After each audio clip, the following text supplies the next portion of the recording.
আসলে আমরা কতক্ষণ রাজপথে থাকতে পারছি? হয় আমরা জেলে ছিলাম, নয়তো আমরা আমাদের দলের হাইকমান্ডের নির্দেশে বেশিরভাগ সময় আমরা চার দেয়ালের ভেতরে থেকে আমরা আমাদের এই ওয়ার্ড পর্যায়ে, ইউনিট পর্যায়ে আমাদের সহযোদ্ধাদেরকে আমরা তাদেরকে বিভিন্নভাবে দিক নির্দেশনা দিয়ে আমরা আপনাদেরকে রাজপথে রেখেছি।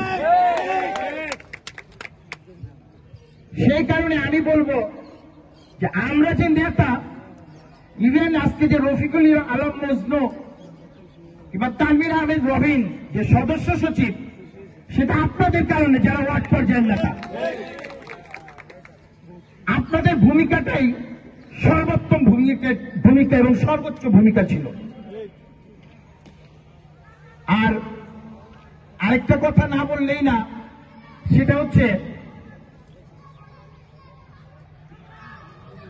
আমাদেরকে যদি কেউ জিজ্ঞেস করে আমরা বাংলাদেশ জাতীয়তাবাদী দল বিএনপি কেন করি, আমরা কিন্তু এক কথায় বলে দিব, শহীদ রাষ্ট্রপতি জিয়া রহমানের আদর্শে অনুপ্রাণিত হয়ে। শহীদ রাষ্ট্রপতি জিয়া রহমানের আদর্শে কি 19 দফা, কিছু মনে করবেন না। আমরা কেউ কি এই জায়গায় আসি যে 19 দফার মধ্যে 5টা দফা মুখস্থ বলতে পারবো? একজনও না, হয়তো আমি নিজেও না। আসলে বাস্তবতা ভিন্ন। আমরা বাংলাদেশ জাতীয়তাবাদী দল বিএনপি এই কারণে করি, বাংলাদেশ জাতীয়তাবাদী দল বিএনপিটা হচ্ছে একটা প্রতিযোগিতামূলক দল। আপনি দেখবেন মানুষ যে জায়গায় প্রতিযোগিতা দেখে ওই জায়গার মধ্যে মানুষ দৌড় দেয়। এই জায়গায় যারা বসে আছেন, মনে করেন যে কোনো একজনকে বললো যে তোমাকে আমি চাঁদের দেশটা লিখে দেবো, তুমি ওই জায়গায় যাও, রকেট দিয়ে পাঠাই দেবো, ওই চাঁদের দেশ তোমার। জায়গায় কেউ যাবেন? আমার তো একজনও যাবেন না, কেউ যাবো না।